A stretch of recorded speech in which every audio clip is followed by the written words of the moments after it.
என்னம்மா சமையல்லாம் முடிச்சிட்டியா? சகவாசமாக உட்காந்துருக்க மாதிரி தெரியுது. அம்மா உன்னதாம்மா கேட்குறேன். வாங்கண்ணா வாங்கண்ணா, கவனிக்கவே இல்லை. என்னாச்சு? அது ஒன்றும் இல்லைண்ணா, எனக்கு ஒரு 10,000 ரூபாய் தேவைப்பட்டுச்சு. என் ஃப்ரெண்டுக்கிட்ட கேட்டுருந்தேன். நானும் அவளும் 10 வருஷமாக பழகின்னு இருக்கிறோம். எதனா ஒரு கஷ்டம்னா அவளுக்கு தான் நான் நிறைய காசுலாம் கொடுத்து உதவி பண்ணியிருக்கிறேன். இது வரைக்கும் நான் அவகிட்ட காசு கேட்டதே இல்லை. எனக்கு இப்போ தேவைப்படுதுன்னு ஒரு 10,000 ரூபாய் கேட்டேன். கொடுக்குறேன்னு சொன்னால் நான் கேட்டு ஒரு 4-5 நாள் ஆகுது. நான் ஃபோன் பண்ணின்னே இருக்கிறேன், ஃபோன் அட்டன் பண்ணவே மாட்டேன்றேன். நானே ஃபோன் பண்ணலன்னா கூட அவளே ஃபோன் பண்ணி என்கிட்ட பேசுவா இத்தினால.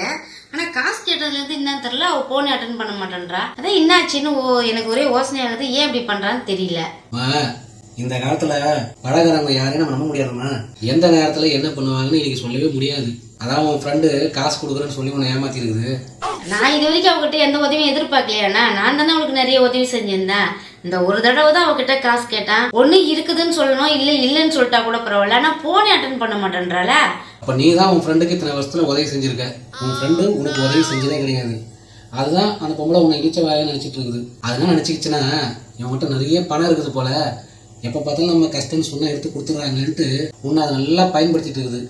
நீ என்ன தப்பு பண்ணியிருக்குன்னா, அந்த பொம்பளை உண்மையிலே கஷ்டப்படுதா இல்லையான்னு தெரிஞ்சுக்காம உன் ஃப்ரெண்டுக்கு நீ கொடுத்துட்டே இருந்திருக்க காசை. அதனால உன்னை அதை இழிச்ச வாயினா பார்த்துட்டு இருக்குது போல. நாட்டில் இந்த மாதிரி தான் நிறைய பேர் இருக்கிறாங்க. யாராவது ஒருத்தர் கஷ்டப்படுறாங்கன்னா மனிதாபிமானத்தோடு ஒரு உதவி செய்ய போனாங்கன்னா அவங்கள உடனே அவங்க இழிச்ச வாயிலாம் நினச்சி யூஸ் பண்ணிக்க ஆரம்பிக்கிறது. இன்னொன்று மனசில் வச்சுப்பாங்க அவங்க, இவங்களுக்கு இவ்வளோ காசு இருக்குது, பணம் நடமாட்டம் இருக்குது, இவங்க கஷ்டம் ஒரு நாளைக்கு படணும். அப்போ படம் சொல்ல நம்மக்கிட்ட ஏதாவது கேட்டாங்கன்னா அன்னைக்கு பார்த்து இவங்களை கையில் காசு இல்லைன்ட்டு கழுத்து எடுத்துகிட்டு போயிடணும் அப்படின்னு நிறைய எதிர்பார்ப்போடு பழகிறவங்க நிறைய பேர் இருக்காங்க. நீ சொன்ன ஃப்ரெண்டு அந்த லிஸ்ட்டில் வர ஆளுது. நீ தான் நம்பி ஏமாந்துருக்க. ஆனால் ஒருத்தர் கஷ்டம்னு சொன்னால் நம்மகிட்ட இருக்குதுன்ட்டு கொடுக்குறோம். இதில் என்னன்னா இழிச்ச வாய் தானா? 10 வருஷம் பழகிட்டு இப்படி நம்ம ஜனங்க யோசனை பண்ணுவாங்க. இனிமே நம்ப முடியாது போல இருக்குது. நான் ஒரு தப்பு பண்ணிட்டு இத்தனை வருஷமா நானே கொடுத்துட்டு வந்ததுக்கு நான் அவளை கேட்டு இருந்தேன்னா அவள் கேரக்டர் என்னன்னு எனக்கு தெரிஞ்சிருக்கும். நான் இது வரைக்கும் அவகிட்ட எந்த உதவியும் எதிர்பார்த்தது கிடையாது. சரி, கஷ்டப்படுறாள் பாவம் பார்த்து நான் தான் கொடுத்துட்டு இருந்தேன். இப்போதான் தெரியுது நம்புறவங்க எல்லாம் இப்படிதான் இருப்பாங்க பொழுது. இந்த காலத்துல யார் நம்பறது யார் நம்பக்கூடாதுன்னு ஒண்ணுமே புரிய மாட்டேங்குது. ஆனால் யதார்த்தமா இருக்கிறது அவ்வளோ பெரிய தப்பா? யதார்த்தமா இருக்கிறவங்கள கேனன்ற அளவுக்கு ஆகி போகுது இப்போ. ஆமாம்மா, நீ சொல்றது உண்மைதான். இன்னைக்கு யார்கிட்ட பழகினாலும் நம்மளை சுற்றி என்ன நடக்குதுன்னு நாம தான் கவனிக்கணும். வெறும் பழக்கத்தில் ரொம்ப நல்லவங்க நினச்சி நம்ம பாராட்டும் உதவி செஞ்சுட்டே இருந்தோம்னா ஒரு நாளைக்கு அவங்க தான் ஆப்பிருப்பாங்க. நம்மளுக்கு துரோகம் பண்ணலாம் வெளியில இருந்து யாரும் வரத்தெல்லாம் கிடையாது. கூட பழகிறவங்க தான் நம்மளுக்கு ஃபஸ்ட்டு துரோகமே பண்ணுவாங்க. இதை நீ புரிஞ்சுக்கிறதுக்கு இத்தனை வருஷம் ஆகிருக்குது. நல்ல ஃப்ரெண்டாக இருந்தால் ஒன்று நீ காசு கேட்டதுக்கு கொடுத்துருக்கணும், இல்லை காசு இல்லை நான் அப்புறம் தரேன்னு சொல்லியிருக்கணும். எதுவுமே பண்ணாமல் 4 நாள் நீ ஃபோன் அடிச்சிருக்கு, அது எடுக்காமல் போயிருக்கு.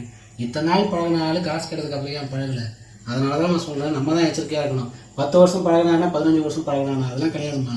அவங்க நல்லவங்களா கெட்டவங்களாம் தெரியாமல் பழகினா இப்போ நீ உட்காந்து புடம்புற நிலைமை தான் வரும். அது தெரிஞ்சுக்காம நீ பேசுறீங்க. அதான் நீங்கள் சொல்கிறதும் கரெக்டு தான்ண்ணா. இனிமேல் கொஞ்சம் நம்ம எத்தனை வருஷம் பழகுறோன்றது முக்கியம் இல்லை, முதல்ல யார் யார் கேரக்டர் எப்படின்னு தெரிஞ்சுக்கிட்டு தான் ரொம்ப முக்கியம். இனிமேல் கொஞ்சம் நானும் உஷாராக தான் இருக்கணும் போலகுது. யாரையும் நம்பக்கூடாது, அவ்வளோதான். அதே எனக்கு தான் மனசு கொஞ்சம் இன்னும் சரியில்லை, அதான் யோசனை. அதுக்கு எதுக்குமா நீ ஃபீல் பண்ணினுங்கிற?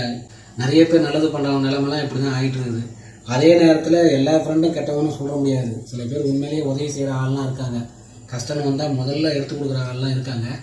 என்ன ஆகுனா கொஞ்சம் தான். ஆனால் இந்த மாதிரி துரோகம் பண்ணுறவங்க தான் நிறைய பேர் இருக்காங்க. ஒட்டு மொத்தமாக சமுதாயத்தில் எல்லாருமே கெட்டவன்னு சொல்லவும் முடியாது.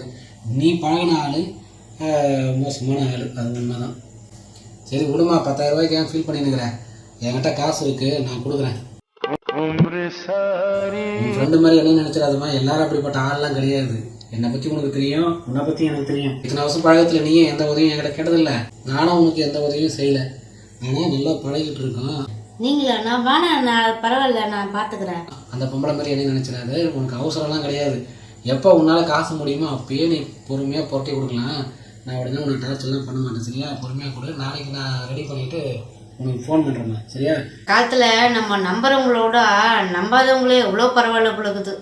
எதிர்பார்க்குற நேரத்தில் நம்மளை நல்லா நேரம் பார்த்து கழுத்து அறுத்துடுறாங்க. பரவாயில்லண்ணா, நீங்களாச்சும் கொடுக்குறீங்களோ இல்லையோ நல்ல வார்த்தையை சொன்னீங்க. கொஞ்சம் இல்லை, மனசு கொஞ்சம் சந்தோஷமாகிற மாதிரி தானே.